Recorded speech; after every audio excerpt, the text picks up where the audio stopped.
ଆସ ପିଲାମାନେ ଆଉ ଏକ ସୁନ୍ଦର କବିତା ସ୍ୱାଧୀନ ଦେଶର ସନ୍ତାନ ଆମେ ଏହାକୁ ବୋଲିବା ଆଲୋଚନା କରିବା।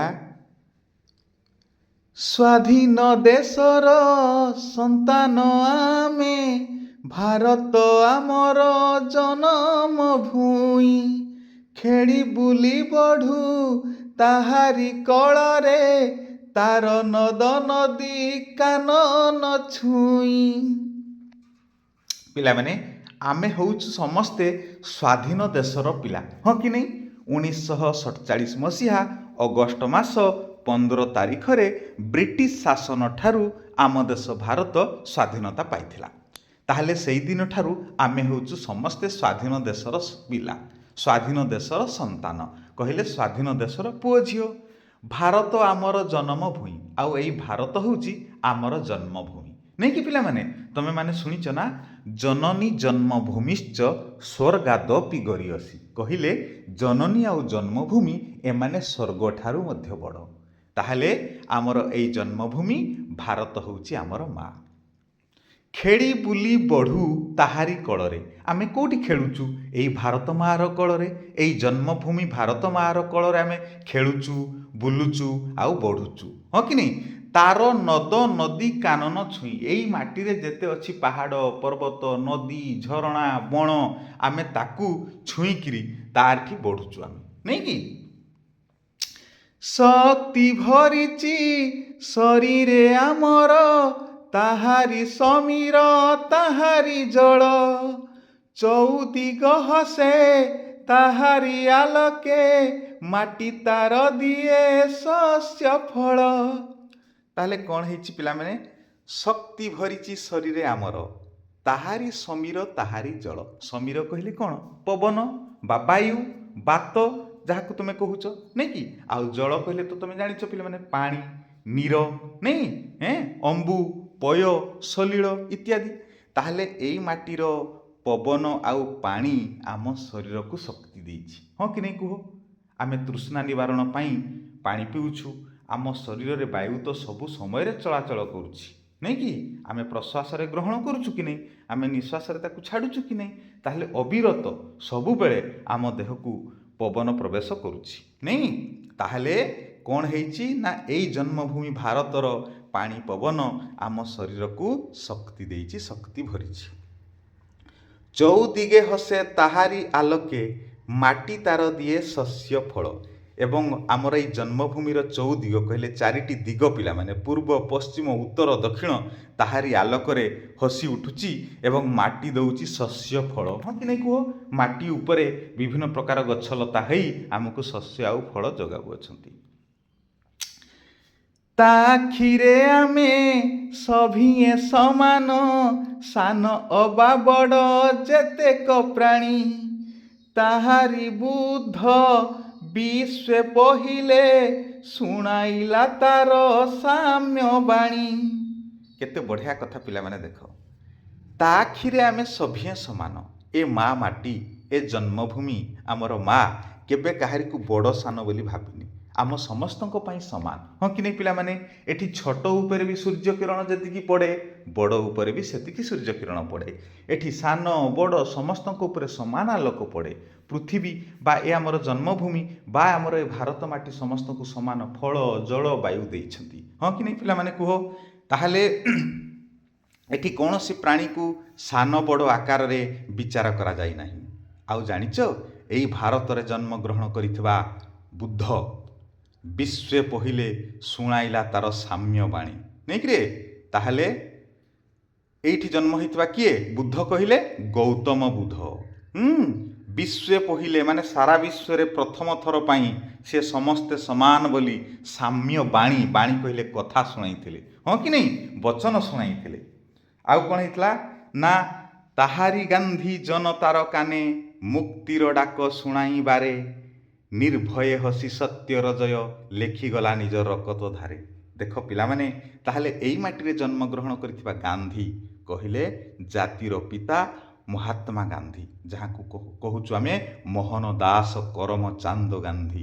ତାହେଲେ ଜନତାର କାନରେ, ଲୋକମାନଙ୍କର କାନରେ ସିଏ କ'ଣ ଶୁଣିଲେ ନା, ମୁକ୍ତିର ଡାକ, नहीं कि कहे चलो आमे स्वाधीन हवा नहीं कि आमे बंदी होई रहिबा नाही अन्यर अधीन होई रहिबा नाही सेई मुक्तिर डाक से शुणाइथिले निर्भय हसी निर्भय रे मनरे टिके भी तांकर भय नथिला हसी हसी सत्यर जय पाई दिने से रकत धार रे लेखि गले अर्थात ए देश पाई से दिने जीवन देइथिले हां कि नहीं गुड़ी खाई टळी पड़िथिले तथापि जनतार कानरे मुक्तिर बाणी शुणाइथिले अनुसरी से ही सत्यर पथ पूर्व पुरुष कीरति हेजी उत्साहे माती देशर कर्मे आसरे लागिबा जनता तेजी आसरे लागिबा जड़ता तेजी बुझल ना पिला माने अनुसरी सही सत्यर पथ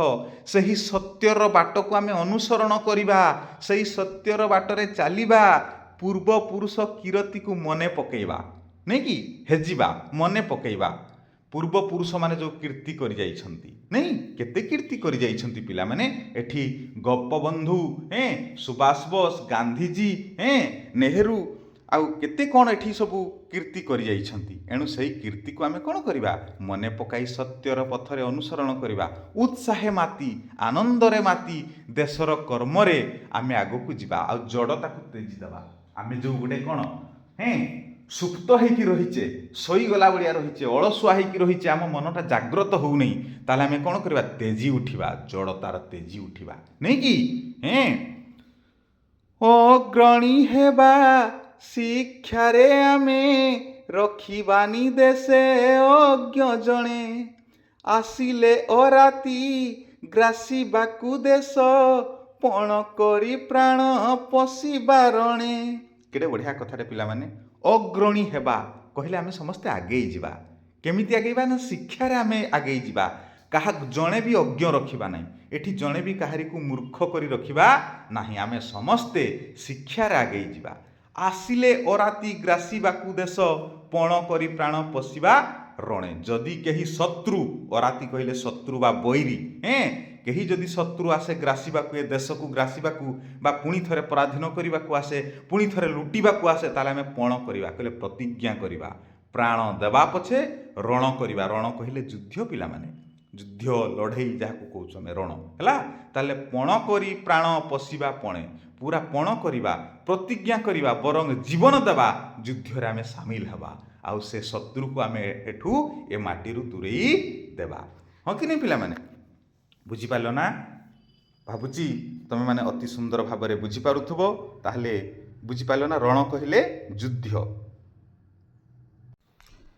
और जीवा जेते विज्ञान धन सर जीवा नुआ शिल्पराजी बर जीवा जेते भेदा भेद भाव नव भारतर सेवक साजी कौन है पिला माने आमे अर्जन करिबा कौन अर्जन करिबा ना विज्ञान आउ धन एवं सर जीवा नुआ शिल्पराजी सर जीवा कहले सृष्टि करिबा नुआ नुआ शिल्प आमे गढ़िबा तेबे जाइए देशर उन्नति हेबो ताहले आमे केउ धन अर्जिबा ना विज्ञान रूपक धन अर्जन करिबा तेबे जाइए आमे भारत वर्ष को आगे नहीं पारिबा हां कि नहीं पिला माने बर जीवा जेते भेदा भेद भाव बर जीवा माने छाड़ी देबा त्याग कर देबा कौन त्याग कर देबा ना मनरे जो भेद भाव अछि जाति धर्म वर्ण निर्विशेष रे आमे समस्ते समान बोली भाबिबा एई भेदभाव को मनरु दूरेई देबा नव भारतर सेवक साजी आमे नव कहले नुआ एठी पिला माने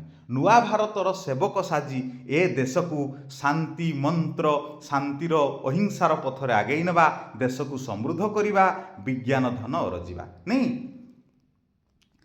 जिए जही थाऊ जन्म भूईर कल्याण सेवा रहिबारत स्वाधीन देशर संतान आमे स्वाधीनता मो जीवन व्रत केरे बढ़िया कथाटिए पिला माने जिए जही थाऊ जन्म भूईर कल्याणे सदा रहिबारत जे जोठी भी थाउची थाऊ जे विदेश रे रहुची रहू किंतु ଜନ୍ମଭୂମିର କଲ୍ୟାଣ ପାଇଁ ସର୍ବଦା ଆମେ ରତ ରହିବା ନାଇଁ କି ଜନ୍ମଭୂମିର କଲ୍ୟାଣ ପାଇଁ ଧ୍ୟାନ ଦେବା ଜନ୍ମଭୂମିର କଲ୍ୟାଣକୁ ଆମେ ମନ୍ତ୍ର କରି ଗାଇବା ମାନେ ଜନ୍ମଭୂମିର ଉନ୍ନତିକୁ ଆମେ ସେବା ବୋଲି ଭାବିବା ଆମେ ତାର ସେବକ ହେବା ଆମେ ପ୍ରତିଜ୍ଞା କରିବା ପଣ କରିବା ଯେଉଁଠି ଥିଲେ ବି ଆମେ ଜନ୍ମଭୂମିର ଉନ୍ନତି କରିବା ଆଉ ସ୍ୱାଧୀନ ଦେଶର ସନ୍ତାନ ଆମେ ସ୍ୱାଧୀନତା ଆମ ଜୀବନ ବ୍ରତ ତାହେଲେ ଆମ ଜୀବନର ବ୍ରତ କ'ଣ ନା ସ୍ୱାଧୀନତା ଆମେ ହେଉଛୁ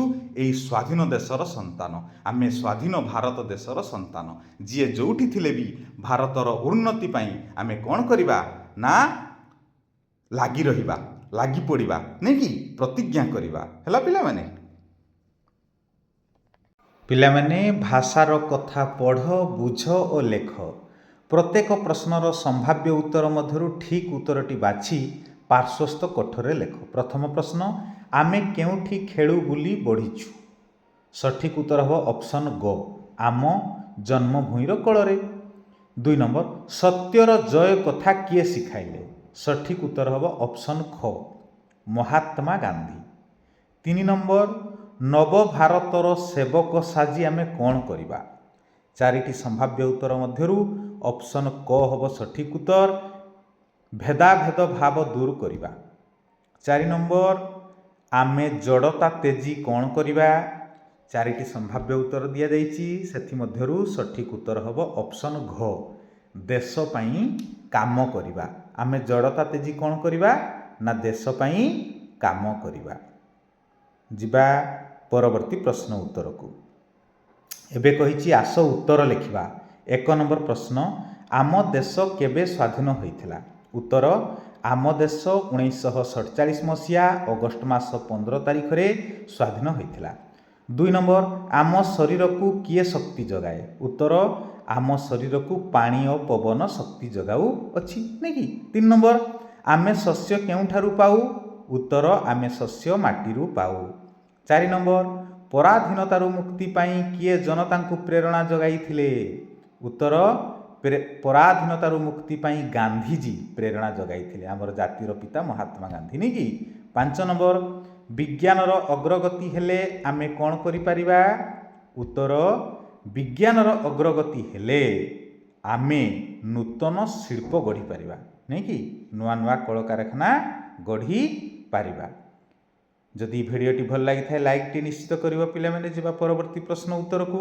ଏବେ ଆସ ନୂଆ ଶବ୍ଦ ଜାଣିବା କାନନ କହିଲେ ଜଙ୍ଗଲ ସମୀର କହିଲେ ପବନ ସାମ୍ୟ କହିଲେ ସମାନତା ହେଜି କହିଲେ ମନେ ପକାଇ ଅଜ୍ଞ କହିଲେ ଯେଉଁଟା ଜାଣିନଥିବା ଆମେ ନାଇଁ କି ଯିଏ ଜ୍ଞାନ ନାହିଁ ଯାହାର ଗ୍ରାସିବା ମାନେ ଗିଳିବା ଅରଜିବା ମାନେ ଅର୍ଜନ କରିବା ସରଜିବା ମାନେ ସୃଷ୍ଟି କରିବା କିରତି ମାନେ ହେଉଛି କୀର୍ତ୍ତି ନାଇଁ କି ଜନତା କହିଲେ ଲୋକ ତାପରେ କହିଛି ପିଲାମାନେ ଆସ କଥା ହେବା 5ଟି ପ୍ରଶ୍ନ ଦେଇଛି ଆମ ଦେଶର ନାମ କୁହ ଆମ ଦେଶ ବିଶ୍ୱକୁ କ'ଣ ଶିଖାଇଲା କବିତାରେ ଅଜ୍ଞତାକୁ କିପରି ନଷ୍ଟ କରିବା କଥା କୁହାଯାଇଛି ଆମେ ଦେଶକୁ କିପରି ରକ୍ଷା କରିବା କାହା ଆଖିରେ ଆମେ ସମସ୍ତେ ସମାନ ଏସବୁ ପ୍ରଶ୍ନର ଉତ୍ତର ଏବେ ଆମେ ଆଲୋଚନା କରିବା ପିଲାମାନେ ତେବେ ତା ପୂର୍ବରୁ ଗୋଟିଏ କଥା ତୁମେ ବାରମ୍ବାର ପଢ଼ିବ ଏ ଅଭ୍ୟାସ ସବୁ ବାରମ୍ବାର ଉତ୍ତର କରିବ ତେବେ ଯାଇକି ତୁମେ ଭଲ ଭାବରେ ଉତ୍ତର ମନେ ରଖିପାରିବ ଏବେ ଏଇ 5ଟି ପ୍ରଶ୍ନର ଉତ୍ତର ଆମେ ଜାଣିବା 1 ନମ୍ବର